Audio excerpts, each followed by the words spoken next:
kembali bersama kami di channel Injili. Salam Injili. Salam. Saya Pengalaman Gula sebagai host dan rekan saya Aaron Trisjai dan saya Liani Doles. Dan tetap bersama narasumber kita Bapak Dr. Junior Nathan Silalahi, Salam. Ketua STT Hagiasmus Mission Jakarta. Saat ini kita akan membahas topik yang tidak kalah menarik dan hangat diperbincangkan di kalangan para teolog maupun para mahasiswa, yaitu tentang lahir baru. Kepada Bapak kami persilakan. Baik, terima kasih. Shalom. Shalom. Saudara-saudara yang dikasihi Tuhan, pada kali ini kita akan membahas tentang topik yang sangat menarik, yaitu lahir baru atau born again. Nah, topik ini ada di dalam Alkitab, di dalam Yohanes 3 ayat 3, ya. Di dalam Yohanes 3 ayat 3 berasal dari kata Yunani genete anoden, ya, yang dalam bahasa Inggris be born from above, artinya dilahirkan dari atas. Dari atas maksudnya dari mana? Yaitu dari Allah. Artinya orang yang lahir baru itu adalah merupakan karya dari Allah. Oleh sebab itu ini bukan semata-mata karya dari manusia, tapi merupakan karya dari Allah. Dan kemudian apabila kita baca nanti di ayat selanjutnya, ayat 4, 5, maka kita menemukan itu adalah merupakan karya dari Roh Kudus. Nah, kemudian di ayat Titus 3 ayat 5 juga terdapat, yaitu di sana dikatakan permandian kelahiran kembali. Dalam bahasa Yunaninya lutro palingenesias. Dalam bahasa Inggrisnya washing of regeneration. Artinya permandian kelahiran kembali. Nah, saudara, kalau yang tadi dalam Yohanes 3 ayat 3 itu adalah dilahirkan dari atas, yaitu dilahirkan oleh Allah, maka Titus 3 ayat 5 yaitu permandian kelahiran kembali. Nah, sebenarnya dua ayat ini sama-sama dikerjakan oleh Roh Kudus. Artinya bahwa lahir baru tidak mungkin dikerjakan oleh usaha manusia, tetapi ini merupakan karya daripada Roh Kudus. Nah, saudara-saudara, dilahirkan oleh Roh Kudus artinya adalah apa? Artinya roh kita yang lama itu dibaharui, dilahirkan kembali, atau dalam istilah Titus 3:5 dipermandikan. Kalau dipermandikan sama seperti istilahnya itu dibersihkan, dibaharui kembali. Dengan demikian roh kita yang lama itu telah dibaharui menjadi baru, ya. Jadi lahir baru artinya adalah pembaharuan roh kita. Dan tentunya itu menyangkut juga tentang pikiran, perasaan, dan kehendak itu dibaharui, dikerjakan oleh Roh Kudus. Nah, pertanyaannya sekarang adalah bagaimana proses seseorang lahir baru atau lahir kembali. Nah, saudara-saudara, peristiwa lahir kembali atau lahir baru itu tidak datang dengan kucuk-kucuk dan secara tiba-tiba, oh saya lahir baru. Itu tidak bisa. Ya, tiba-tiba seseorang bim salah bim lahir baru, itu tidak bisa. Tetapi Allah memberikan media sebagai alat yang dipakai oleh Allah untuk melahirbarukan seseorang. Alatnya apa? Yaitu pemberitaan Injil. Dan yang berkarya siapa? Yaitu Roh Kudus. Ada karya Roh Kudus dan ada pemberitaan Injil. Nah, oleh sebab itu di dalam Efesus 1 ayat 13 itu sangat jelas sekali, saudara. Ya, Efesus 1 ayat yang ke-13. Kita akan membacakan Efesus 1 ayatnya yang ke-13, ya. Efesus 1 ayat yang ke-13 di sana dikatakan ketika kamu mendengar apa? Mendengar Injil. Dan ketika kamu percaya siapa? Percaya Yesus Kristus. Karena di dalam Injil itu pemberitaannya adalah tentang Yesus Kristus, ya. Dan ketika kamu percaya, maka kamu akan dimateraikan. Perhatikan di sana, dimateraikan itu merupakan karya Roh Kudus. Karya Roh Kudus yang berkarya di dalam diri seseorang yang merespon akan Injil. Ya, dalam video kita yang berikutnya itu juga kita sudah jelaskan bahwa masih adanya respon manusia untuk percaya akan Injil. Ya, pasca manusia jatuh dalam dosa, maka respon itu tetap ada. Manusia masih memiliki pikiran, perasaan, dan bahkan kehendak yang dapat untuk merespon Injil. Ingat sekali lagi bahwa respon jangan sekali-kali disamakan dengan perbuatan baik. Respon bukanlah perbuatan. Respon merupakan adalah hasil dari buah hati. Ya, hasil dari buah hati. Oleh sebab itu, di dalam Roma 10 ayat 17 katakan apa? Iman timbul dari pendengaran firman Kristus, yaitu Injil. Nah, oleh sebab itu maka lahir baru itu terjadi dalam diri seseorang karena dia mendengar Injil, lalu percaya dan kemudian dimateraikan. Artinya Roh Kudus berkarya dan melahirkan barukan seseorang, dan Roh Kudus itu tinggal tetap secara permanen, ya, bukan lagi secara temporal. Nah, oleh sebab itu bagi orang yang percaya, maka dia akan mengalami peristiwa kelahiran kembali atau yang disebut dengan lahir baru. Ya. Nah, saudara-saudara, bagaimana dengan orang yang tidak mau percaya Injil? Dia tidak akan mengalami kelahiran kembali. Dia tidak akan lahir baru. Nah, oleh sebab itu betapa Injil memiliki peranan sangat penting, dan tentunya Roh Kudus dan manusia yang membuka hati merespon akan Injil. Sekali lagi saya katakan bahwa saya tidak percaya akan konsep sinergisme, tetap monergisme. Monergisme artinya apa? Hanya karya Allah semata-mata, ya. Karena Injil itu dikerjakan Yesus Kristus, ya, mati di kayu salib, dan itu sempurna, selesai secara sempurna. Kita hanya membuka hati kita merespon akan Injil, ya, maka kita mengalami yang disebut dengan kelahiran kembali. Nah, oleh sebab itu pertanyaannya adalah, apakah ada seseorang yang mengalami lahir baru atau lahir kembali tanpa percaya Yesus atau tanpa percaya Injil? Tidak ada. Data-data seluruh Alkitab menegaskan bahwa orang yang lahir baru, dilahirkan kembali, pasti percaya Yesus dan pasti percaya akan Injil. Nah, kasus yang boleh kita angkat juga sepertinya adalah kasus, ya, Rasul Paulus atau Saulus. Ya, Rasul Paulus ketika dia hendak menganiaya jemaat waktu berada di Damsyik, ya, maka Yesus Kristus menyatakan dirinya kepadanya lewat cahaya dan suara, ya. Dan karena cahaya itu sangat kuat sekali, maka Rasul Paulus buta dan dia tersungkur jatuh. Nah, Rasul Paulus bertanya, Saulus bertanya, "Siapakah engkau, Tuhan?" Dan Yesus berkata apa? "Akulah Yesus yang engkau aniaya."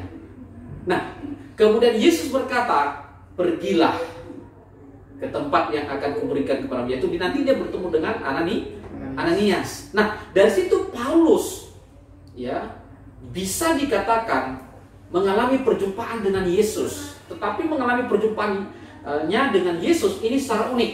Tidak ada yang memberitakan, tetapi Yesus langsung memberitakan dirinya. Ini juga dapat dikatakan apa? Pemberitaan Injil. Artinya, Rasul Paulus, dia lahir baru, tapi sebelum dia lahir baru, dia percaya akan Yesus. Jadi, lahir baru tanpa percaya Yesus itu adalah omong kosong. Itu tidak akan mungkin.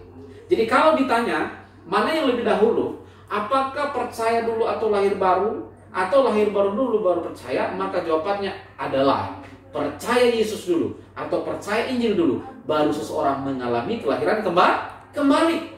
Ya. Memang ini ada beberapa pandangan yang berpendapat bahwa kan kita sudah mati total.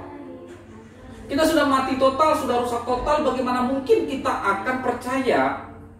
Dan kemudian kalau kita jelaskan bahwa kita percaya karena respon, maka biasanya mereka berkata, oh respon itu adalah perbuatan baik. Kalau begitu berarti kita lahir baru karena perbuatan baik. Ah, ini salah.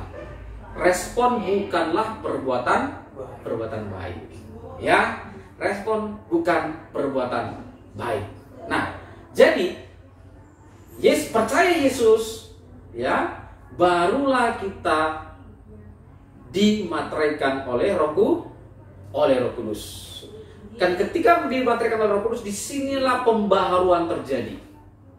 Jadi dalam hal ini peristiwa kelahiran kembali dan termaterainya Roh Kudus dalam diri kita ini merupakan satu kesatuan yang utuh. Ya, satu kesatuan yang utuh.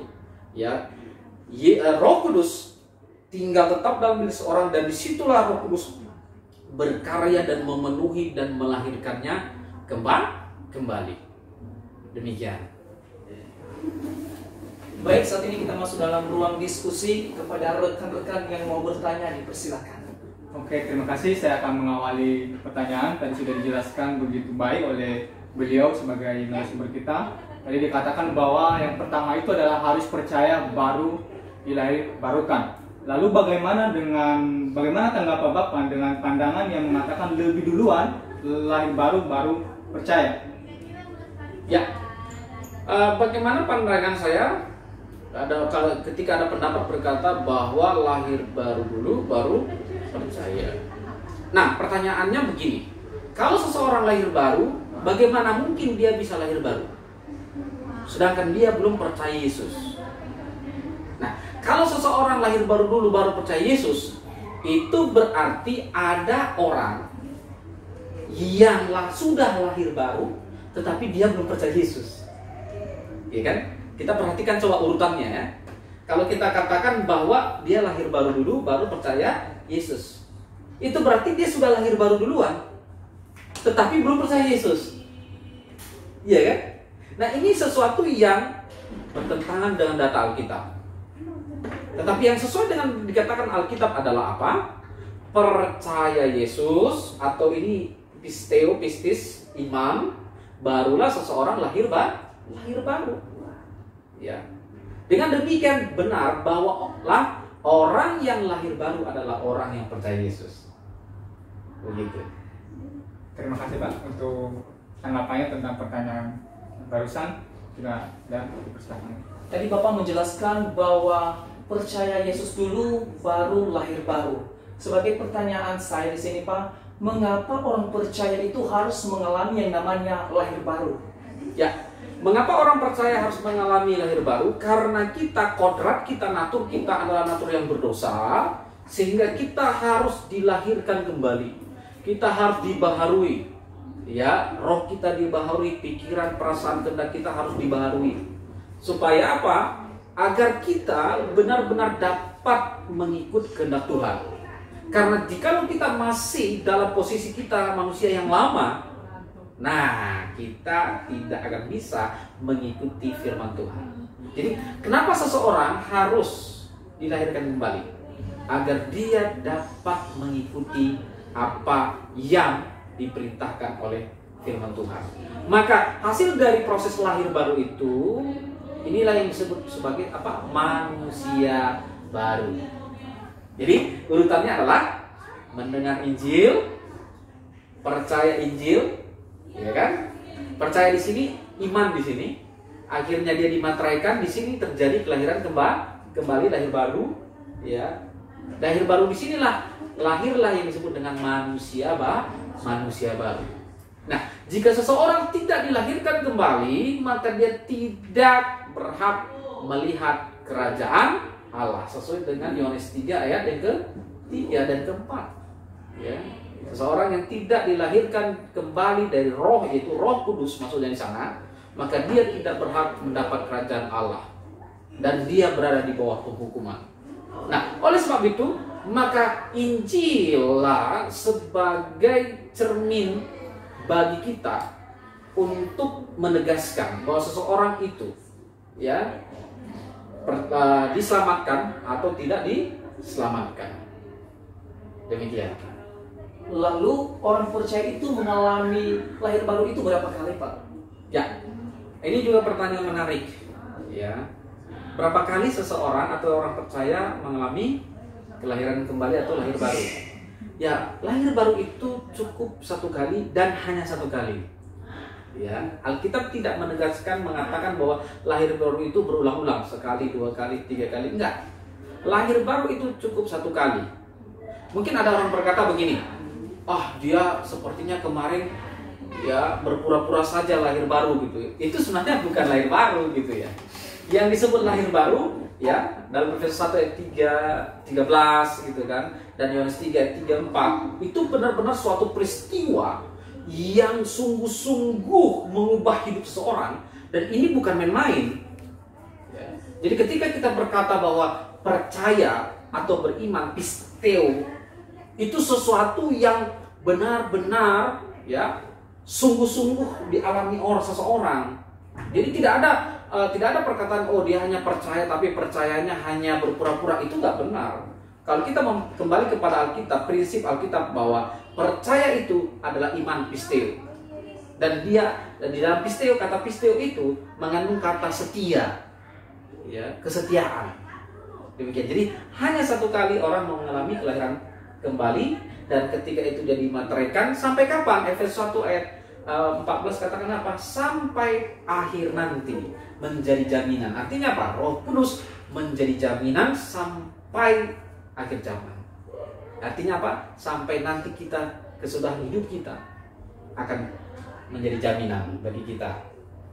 Oke Pak, tadi Bapak jelaskan bahwa kelahiran kembali itu hanya terjadi satu kali. Iya. Nah, apakah orang yang sudah lahir baru itu masih bisa jatuh dalam dosa? Ya, apakah orang yang lahir baru masih bisa jatuh di dalam dosa? Ya. Orang yang lahir baru itu mengalami suatu proses. Ingat, lahir baru itu satu kali, dan itu adalah suatu momentum yang sangat besar dalam diri seorang, mengubah hidup kita. Tetapi ingat, kelahiran kembali itu kita sedang berjalan terus menerus dalam proses, ya, proses untuk mengubah kehidupan kita hari lepas hari menjadi serupa dengan Kristus.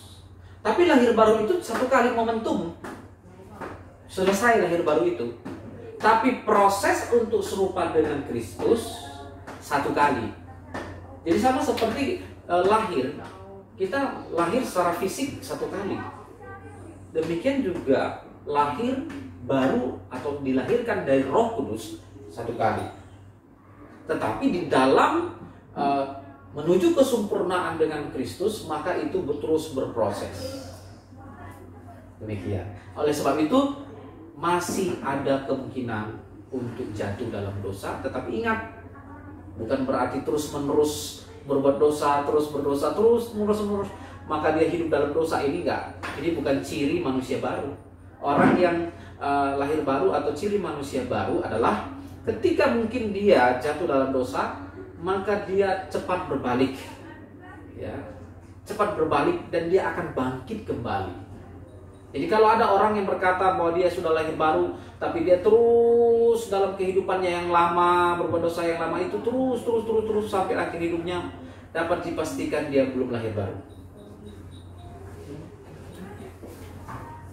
Tadi Bapak jelaskan proses kelahiran baru itu mendengar Injil, Ya. percaya, lalu kita dilahirbarukan. Betul. Nah, sebagai pertanyaan saya, jaminan apakah yang diberikan Allah bagi kita ketika kita dilahirbarukan? Ya, jaminan apa yang diberikan kepada Allah ketika kita dilahir baru? Jaminannya adalah Roh Kudus. Dimateraikan. Itu jaminan. Karena dimateraikan juga sama satu kali seumur hidup sampai kita nanti mati. Ya, jadi jaminan itu seperti materai. Ya, ingat ya, materai. Ya, kalau kita membuat suatu perjanjian, ya, maka kita buat materai, tempel, ya kan? Dan kemudian kita tanda tangan. Apakah materai ini bisa dibatalkan? Nggak bisa. Sekali materai dan tanda tangan, maka kita tidak boleh lagi untuk membatalkannya. Jadi prinsipnya materai itu adalah apa? Permanen. Iya. Prinsip materai itu permanen. Kita tidak bisa katakan, oh tidak, batalkan deh perjanjiannya, nggak bisa. Jadi dengan demikian, maka ketika kita dimateraikan oleh Roh Kudus, maka kita selamanya milik Kristus. Oke, Pak. Nah, sebagai pertanyaan yang kedua, bagaimana kita dapat mengetahui bahwa kita telah dilahirbarukan, sementara kita istilahnya masih hidup di dalam dunia ini, masih cenderung untuk berbuat dosa? Ya, ini juga pertanyaan menarik. Bagaimana kita ketahui bahwa kita sudah dilahirbarukan? Sama seperti yang saya katakan tadi, bahwa kita akan menjadi manusia baru. Ciri-ciri manusia baru itu terdapat di kitab Kolose dan terdapat di dalam kitab Efesus. Ciri-ciri manusia baru itu adalah apa? Maka dia akan mencintai Tuhan Yesus, mencintai firman Tuhan atau kebenaran, ya, dan membenci dosa. Ya. Nah, kemudian dia akan hari lepas hari semakin bertumbuh. Ya, ini ciri manusia baru.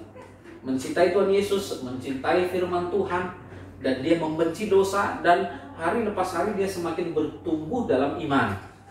Nah, berbicara tentang bertumbuh dalam iman, ini tergantung kita. Ya, tergantung kita. Apakah kita mau cepat dewasa? Kalau kita mau cepat dewasa, ada caranya? Ada. Yaitu menjaga kekudusan hidup. Kalau kita mau dewasa dalam iman, sangkal kedagingan. Melawan kedagingan kita.